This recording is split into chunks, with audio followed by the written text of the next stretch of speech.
हाँ भाई, नमस्कार, आदाब, सत श्री अकाल और खुशामदीद। Very very good evening to all of you people. This is your master teacher Harsham, जो कि आज आपके लिए सेशन लेकर आए हैं कि एनडीए में आपको क्या नहीं करना चाहिए जिसकी वजह से आपका एनडीए खराब हो सकता है। एनडीए एक बेहद जरूरी एग्जामिनेशन है। देश में लाखों की तादाद में बच्चे इस एग्जाम को देते हैं और ये one of the toughest examination माना जाता है, भारत में भी और भारत के बाहर भी, क्योंकि इस एग्जामिनेशन में, माफी चाहते हैं, इस एग्जामिनेशन में महज एक भी बहुत ज्यादा बोल दिया, 0.1% के आसपास का सिलेक्शन चांस रहता है। 0.1%, can you just imagine that.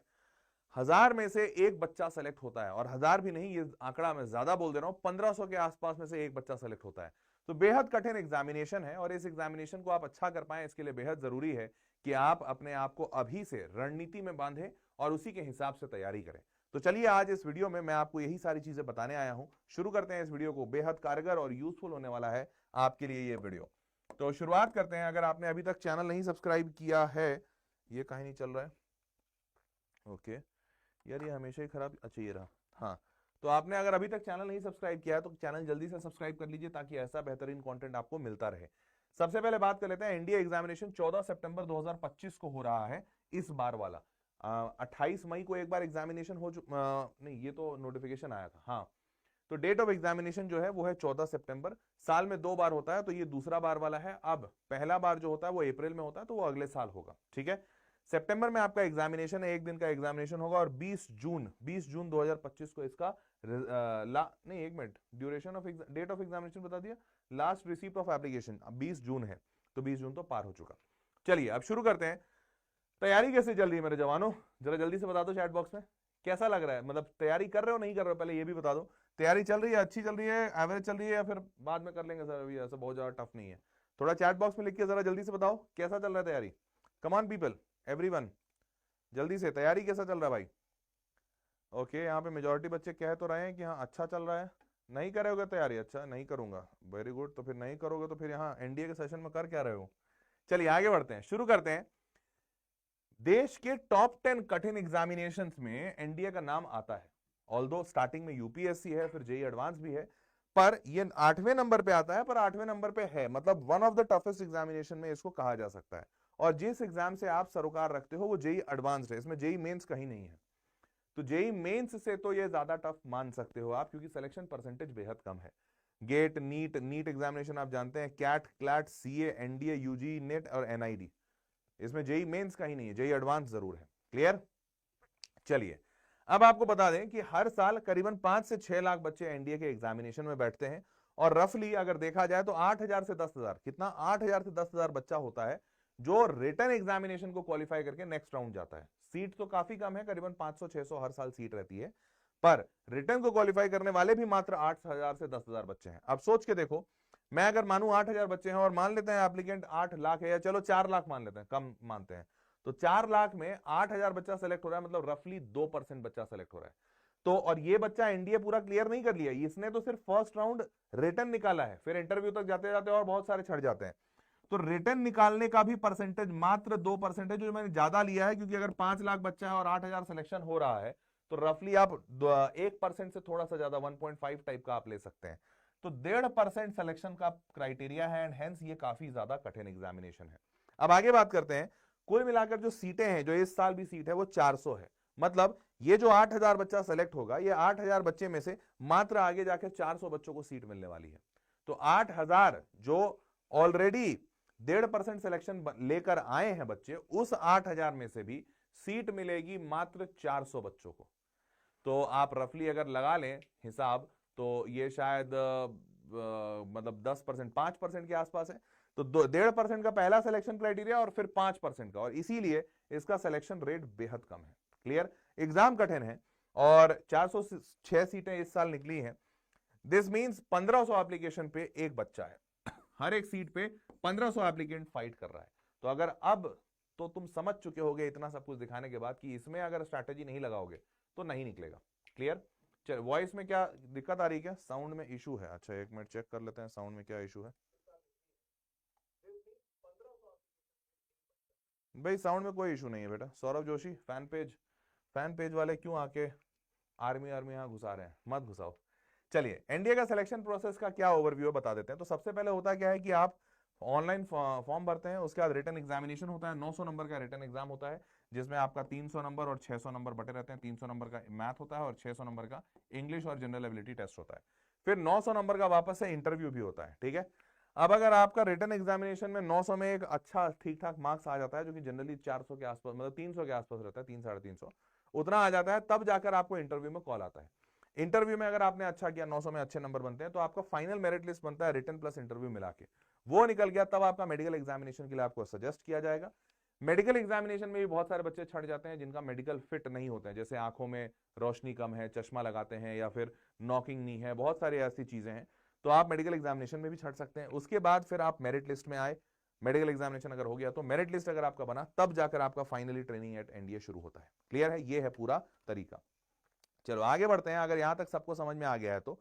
Now moving forward written examination, उसके बारे में बता देता हूं। तो इसमें दो पेपर होते हैं, एक मैथ्स का और एक जनरल एबिलिटी टेस्ट, गैट कहते हैं इसको। इंग्लिश और हिंदी के मीडियम में ये पेपर होता है, ऑब्जेक्टिव टाइप के सवाल होते हैं, पेन पेपर बेस्ड होता है, पूरी तरह से ऑफलाइन।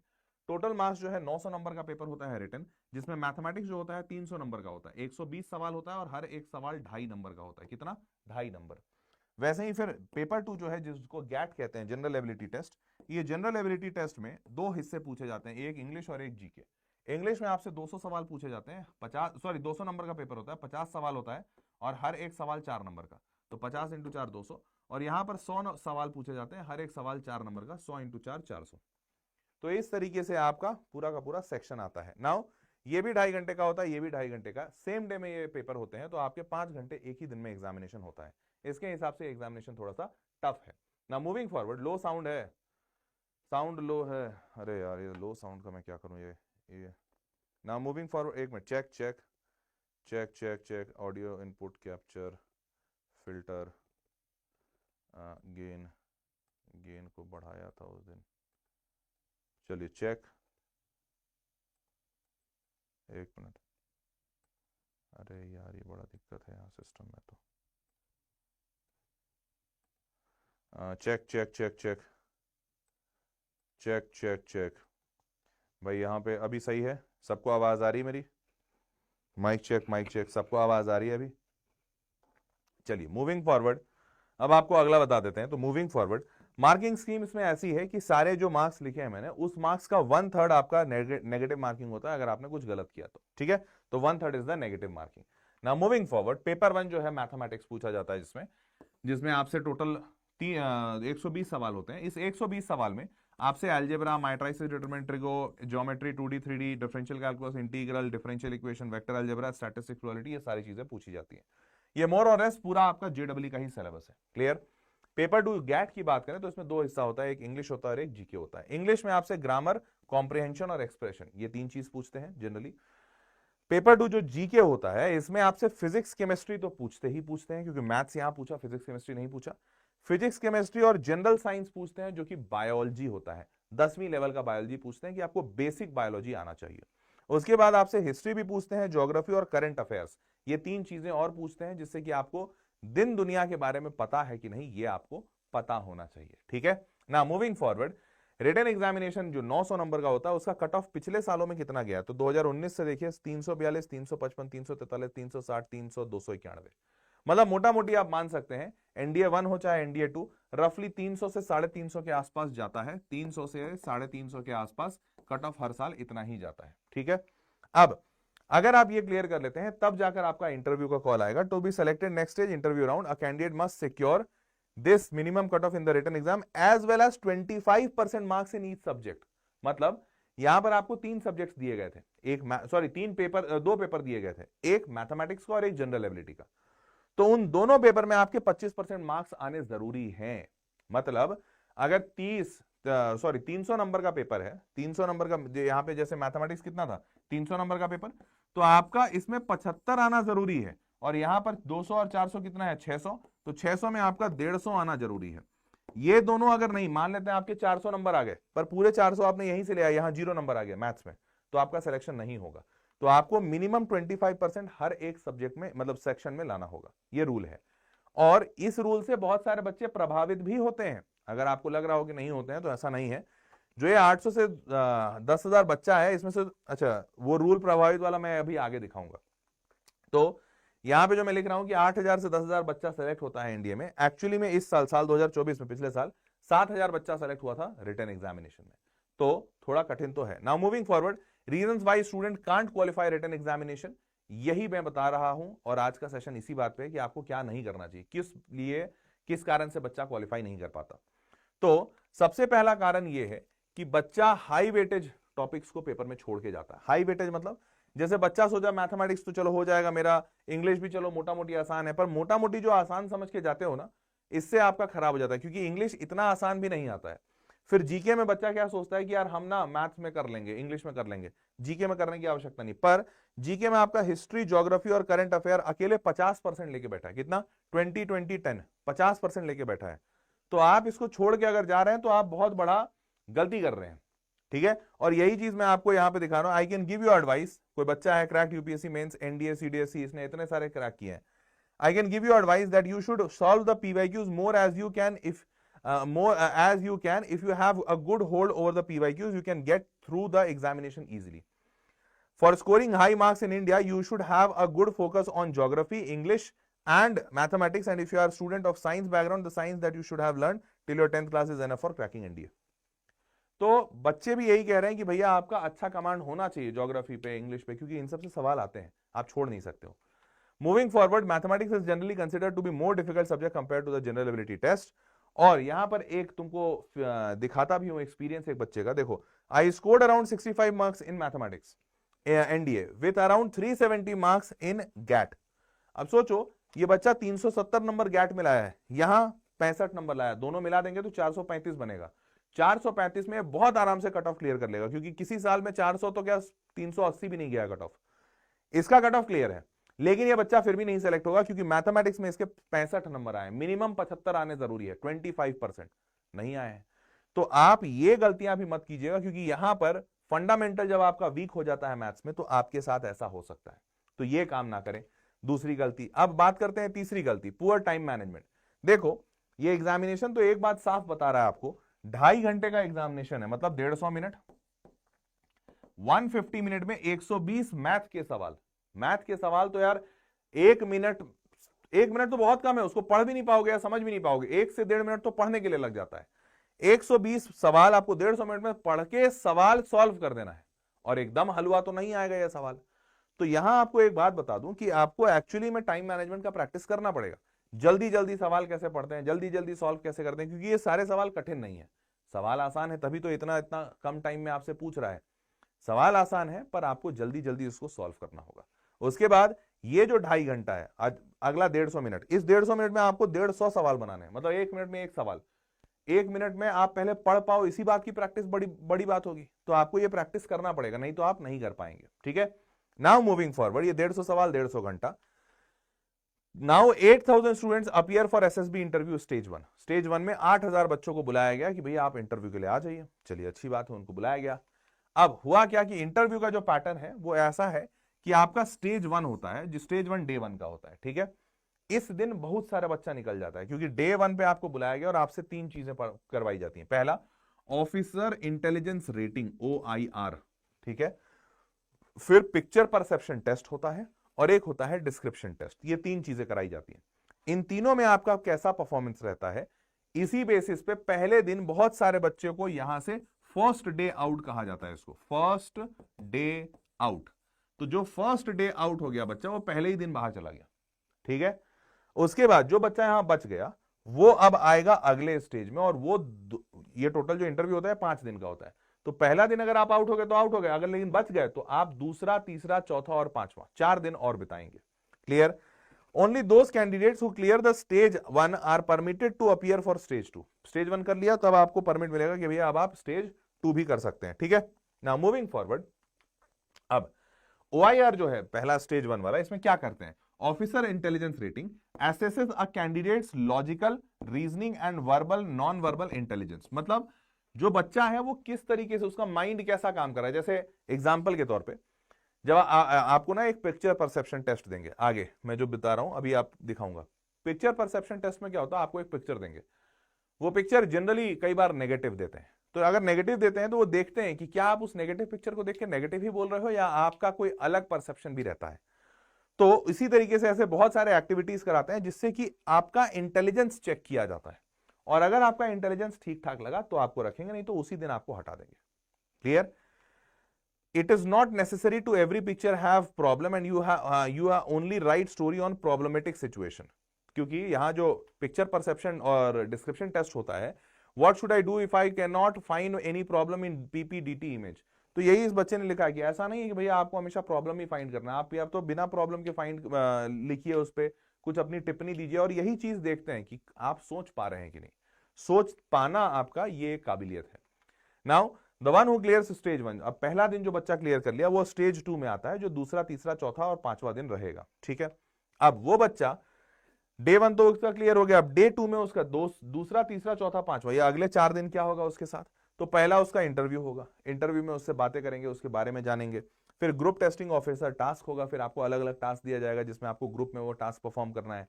देखेंगे कि भैया आप ग्रुप को लेकर चलने वाले इंसान हो या अकेला चल रहे हो या सबको छोड़ दे रहे हो, मतलबी हो कि मिलनसार हो, कि कहीं बहुत ज्यादा इमोशनल तो नहीं हो, बहुत ज्यादा हेल्प करने में अपना नुकसान तो नहीं कर रहे हो, सारी चीजें देखेंगे और उसका बैलेंस होना चाहिए। फिर साइकोलॉजी टेस्ट करेंगे, कहीं आप बहुत वीक मेंटालिटी के तो नहीं हो, कहीं डिप्रेसिंग तो नहीं हो, कहीं ऐसा तो नहीं कि आप बहुत ही इमोशनली वीक आदमी हो, वो सारा एंगल आपको चेक करेंगे। फिर उसके बाद होगा कॉन्फ्रेंस, कि आप ग्रुप डिस्कशन में कैसा बात कर रहे हो, कहीं आप दूसरों को चिल्ला तो नहीं दे रहे हो, या ऐसा तो नहीं कि 10 लोगों के बीच में आपका कॉन्फिडेंस ही नहीं है बोलने का, तो आप बोल रहे हो वो पर्याप्त हो, इतना कम भी ना बोलो कि आप बाहर आ जाओ और इतना ज्यादा भी ना बोलो कि आप ओवर पोसेसिव दिखने लगो। तो ये सारी चीजें चेक होती हैं इस 4 दिन में। Now stage 2, thousands of candidate get eliminated, यहां पर स्टेज 2 में भी, क्योंकि यहां से जाहिर सी बात है अब सारे बच्चे जाएंगे नहीं, 8,000 बच्चे आए थे, करीबन 2-3 हजार पहले दिन हो गए होंगे, बचे हुए 4-5 हजार आगे जो गए, अब उस आगे में से आप चुनना तो 400 को ही है, तो बहुत सारे हजारों बच्चे यहां पे एलिमिनेट होते हैं। अब क्यों एलिमिनेट होते हैं, उसका एक मेजर कारण है failure to display officer like qualities, OLQs कहा जाता है। अभी ऑफिसर लाइक क्वालिटीज क्या है, तो देखो, leadership, team work, initiative and decision making ability are key quantities. क्योंकि होता क्या है, जब आपको ये टास्क देते हैं ना, तो टास्क में यही चेक करते हैं कि क्या आप उस टास्क में, जैसे मान लो आपको कोई टास्क दिया गया और उसमें बोला कि आपको जीतना है और आपकी टीम भी है, और टीम में कोई 2 ऐसे बंदे हैं जो बहुत ही सुस्त हैं, तो क्या आप टास्क जीतने पे ज्यादा फोकस करते हो या वो सुस्त लोगों को अपने साथ लेके आगे जाते हो, ये जरूर देखा जाएगा।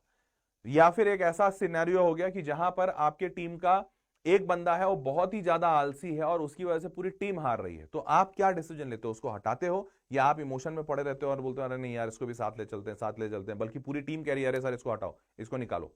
तो ये सारी चीजें उसमें देखी जाती हैं कि आप डिसीजंस कैसा लेते हैं। ठीक है, तो ये आपके सिलेक्शन या डिस्क्वालिफिकेशन का कारण बनता है। Now moving forward, inability to express thoughts clearly, dominating behavior और lack of participation can lead to negative assessment। क्योंकि जाहिर सी बात है, या तो तुम पार्टिसिपेट ही नहीं कर रहे हो पूरा एक्सट्रीम, या पार्टिसिपेट कर रहे हो और डोमिनेट कर रहे हो वो भी एक्सट्रीम, तो कोई एक्सट्रीम बिहेवियर नहीं दिखाना है। ठीक है, नाउ मूविंग फॉरवर्ड, अब पुअर कम्युनिकेशन स्किल्स, अगर आपके स्किल कम्युनिकेट करने के अच्छे नहीं, आप हकला रहे हो, आप ठीक से बोल नहीं पा रहे हो, या कोई बोल दे रहा है जोर से तो आप डर जा रहे हो, या फिर आप सामने वाले को बहुत तेज तेज चिल्ला चिल्ला के बोल रहे हो और जिसकी वजह से आपका पूरा का पूरा क्या कहते हैं, आप बहुत ही डोमिनेटिंग दिख रहे हो, तो ये सारी चीजें खराब है। क्या जूम, अच्छा काफी जूम है, अच्छा बच्चे कह रहे हैं, अच्छा अच्छा तो ठीक है। नाउ मूविंग फॉरवर्ड, एक मिनट रुक जा भैया, ये लग रहा है जूम, हाँ किसी ने जूम कर दिया है, तो ये सेट नहीं था। चलो मूविंग फॉरवर्ड, मूविंग फॉरवर्ड, अब कुछ कॉमन मिस्टेक्स हैं जो आपको नहीं करने चाहिए, जो मैं आपको बता दे रहा हूं। जैसे many candidates fail to listen instructions properly, बिना इंस्ट्रक्शन, अगर आपको एक बार इंस्ट्रक्शन दिया जाएगा, अगर आपने नहीं सुना तो आप गए। उसके बाद the arm forces aren't like corporate jobs, they look for resilience in every aspect. आप जुझारू हैं कि नहीं, आप तुरंत डर हुआ या कुछ गड़बड़ हुआ तो आप तुरंत छोड़ के तो नहीं भाग गए। Candidates behaving poorly during GDs, अगर ग्रुप डिस्कशन में आप पुअर कर रहे हैं तो आपको हटा देंगे। Respect others ideas, appreciate good ideas, if you disagree explain why, कारण बताइए कि आप क्यों डिसएग्री कर रहे हैं, ऐसा नहीं कि मेरे को ऐसा ही नहीं लग रहा है अब हटाओ अब मैं बोलूंगा। डोमिनेटिंग नहीं होना है, आपको लॉजिकल रहना है हमेशा। उसके बाद if your answers must reflect your true personality, ऐसा नहीं कि आप बहुत ही अग्रेसिव इंसान है लेकिन आप बार बार बहुत हम्बल बन के बन रहे हैं, तो आप झुटला नहीं पाएंगे अपनी पर्सनैलिटी को, आपकी जैसी पर्सनैलिटी है वैसा रहिए। And then don't over prepare on for psychology test, balance your preparation across all areas, क्योंकि आप बहुत ज्यादा कुछ झुटला नहीं पाएंगे, तो आप प्रिपेरेशन उतना ही कीजिए जो हर जगह थोड़ा थोड़ा हो जाए। क्लियर? नाउ ओवरऑल जो कट ऑफ है अगर इंटरव्यू पे आप निकाल लेते हैं तो पहले राउंड का 350 340 था, दूसरे राउंड में भी रफली उतना ही रहता है, 900 में से 300 350 के आसपास का कट ऑफ बनता है। तो जो दोनों राउंड है उनका मिला के 650 650 700 650 700 ऐसा कट ऑफ बना है। तो आप मोटा मोटी अगर 700 माने तो 700 के आसपास का कट ऑफ बनता है। आप एक सेफर साइड 750 लेकर चलिएगा, तब जाकर आपका रिकमेंडेशन होगा कि आप ये एनडीए के पूरे रिटर्न को और इंटरव्यू को क्लियर किए हैं, और तब आपका मेडिकल के लिए रिकमेंडेशन किया जाएगा। उसके बाद आपको फिजिकल और मेडिकल कंडीशन के लिए भी चेक किया जाएगा कि आप कैसे हैं। उसके लिए एक board of service medical officers होते हैं जो आपको चेक करते हैं। यहां पर आपके अलग अलग कारणों से रिजेक्शन हो सकते हैं। जो सबसे कॉमन कारण है वो है पुअर आईसाइट, जैसे आंखों पे चश्मा है, अंडरवेट हो गया या ओवरवेट हो गया, हेल्थ के इश्यूज है, छाती कम चौड़ी है, लंबाई कम है, नॉकिंग नी है, कान में वैक्स है जो बहुत कॉमन होता है, ईयर में वैक्स जमा होना, ऐसे बड़े सारे कॉमन प्रॉब्लम्स हैं जिसकी वजह से लोग डिस्क्वालीफाई हो जाते हैं। तो आप इसको थोड़ा देख लीजिएगा। नाउ और कुछ प्रॉब्लम, मेंटल प्रॉब्लम भी हो सकते हैं, जैसे आपको एंजाइटी बहुत होता है, आपको डिप्रेशन आता है। हालांकि ये सारी चीजें तो चेक हो जाती हैं जब आपका इंटरव्यू वगैरह राउंड होगा उसमें, बट अगर कुछ छूट गया तो मेडिकल में तो आ जाता है। ऑब्सेसिव कंपल्सिव डिसऑर्डर ना हो, history of self harm, suicidal thoughts, psychiatric medication, ऐसा कुछ नहीं हो, क्योंकि अगर ये सब होगा तो आपको नहीं लिया जाएगा। ठीक है ना? Moving forward, all candidates must be physically and mentally fit, medical guidelines are strictly followed, even selected candidates are rejected on medical grounds। तो आपको ये भी बता दूं मेडिकल ग्राउंड्स पे बहुत सारे बच्चे रिजेक्ट होते हैं। तो इनफैक्ट मेडिकल के लिए भी ऐसा नहीं कि जो 400 बच्चे सेलेक्ट हुए, मतलब 400 जो सीटें हैं वो सिर्फ 400 भेजेंगे मेडिकल के लिए ना, उनको भी पता है कि मेडिकल में बहुत सारा बच्चा छटेगा, तो मेडिकल में ज्यादा बच्चा भेजते हैं, और जो जो छटा तो फिर जो बचा हुआ है उस सारे बच्चे को एनडीए कराते हैं। क्लियर है? तो ये इस तरीके से पूरा सिलेक्शन होता है। It might not be tougher than JW, but it taste more than just your knowledge. तो ये आपकी पूरी पर्सनैलिटी टेस्ट करता है, इसीलिए ये थोड़ा सा हॉलिस्टिक एग्जामिनेशन है। ठीक है? So you need strong all round preparation, और तब जाकर आपका एक अच्छा प्रिपरेशन माना जाएगा इन जेडब्ल्यू एग्जामिनेशन। और इसी के लिए हमने जेडब्ल्यू के बच्चों के लिए एनडीए का एक अलग से चैनल बनाया है जहां पर एनडीए की तैयारी कराएंगे। जी हां, सही सुन रहे हो, एनडीए बाय वेदांतु। ये एनडीए बाय वेदांतु एक चैनल है, इसका लिंक मैंने नीचे वीडियो के डिस्क्रिप्शन में डाल दिया है। आप इस चैनल को सब्सक्राइब कर लीजिए, इसमें बहुत सारा आपके लिए कंटेंट आएगा। आपके लिए एकेडमिक्स कंटेंट आएगा जो आपके एनडीए का प्रिपरेशन कराएगा, नॉन एकेडमिक कंटेंट आएगा जो आपको गाइड करेगा, इंफॉर्मेशनल कंटेंट आएगा जो एनडीए के आसपास के रिलेटेड इंफॉर्मेशन आपको देगा। पर आपके लिए कंटेंट इस पे बहुत सारा आएगा, तो आप इस चैनल को सब्सक्राइब कर लीजिए, इस पे बहुत सारा आपको कंटेंट मिलने वाला है। ठीक है? और कोई बच्चा अगर ऑफलाइन तैयारी करना चाहता है तो भैया ऑफलाइन तैयारी का भी मौका है, क्योंकि वेदांतु के ऑफलाइन बहुत सारे सेंटर्स हैं, और हम ऑफलाइन में जेई एनडीए सारी चीजें की तैयारी होती ही है, क्योंकि जेई की तो तैयारी होती सबसे ज्यादा तो जेई है ना इंपॉर्टेंट, क्योंकि फिजिक्स केमिस्ट्री मैथ सबसे मेजर है। इंग्लिश और जो जनरल एप्टीट्यूड है वो थोड़ा आपको करना होगा। तो आप अगर वेदांतु का सेंटर ज्वाइन करना चाहते हैं तो एमवीसैट एग्जामिनेशन है, mega Vedantu scholarship admission test, जो कि 4, 5, 11 और 12 अक्टूबर को, इन 4 डेट्स को वेदांतु के सारे ऑफलाइन सेंटर्स में अक्रॉस इंडिया हो रहा है। तो आप भी अगर वेदांतु इकोसिस्टम का हिस्सा बनना चाह रहे हैं, वेदांतु के ऑफलाइन सेंटर्स पे पढ़ना चाह रहे हैं, तो इस एग्जामिनेशन को जरूर दीजिए। इसमें फायदे बहुत हैं, जैसे इसमें आपको ऑल इंडिया रैंक पता चलेगा 2.5 लाख बच्चों के बीच में। एनडीए में 5 लाख बच्चे होते हैं, तो आपको मोटा मोटी आसपास समझ में आ जाएगा कि आप कैसा परफॉर्म करने वाले हैं। आपको 100% तक की स्कॉलरशिप मिल सकती है। लाख लाख 1.5 लाख के जो कोर्सेज होते हैं उनमें आपको पूरा फ्री मिल जाएगा। उसके बाद और ऐसे करते करते टोटल 150 करोड़ के स्कॉलरशिप बांटे जाएंगे इस एग्जामिनेशन के जरिए, एमवीसैट। तो इस एग्जामिनेशन का फॉर्म इसी वीडियो के डिस्क्रिप्शन में दिया हुआ है, आप वहां से क्लिक करके उस फॉर्म को भर दीजिए, और वेदांतु सेंटर आपके शहर में जरूर होगा, उस शहर पर जाकर, उस सेंटर पर जाकर अपने इस एग्जामिनेशन को जरूर राइट कीजिए। ठीक है? So ladies and gentleman, that was all for this video, hope you loved and enjoyed it. If that is the case तो नीचे कमेंट बॉक्स में लिखकर जरूर बताना, और एनडीए बाय वेदांतु चैनल को सब्सक्राइब कर लेना। ठीक है? मिलते हैं अगले वीडियो में। Take care, bye bye, good night.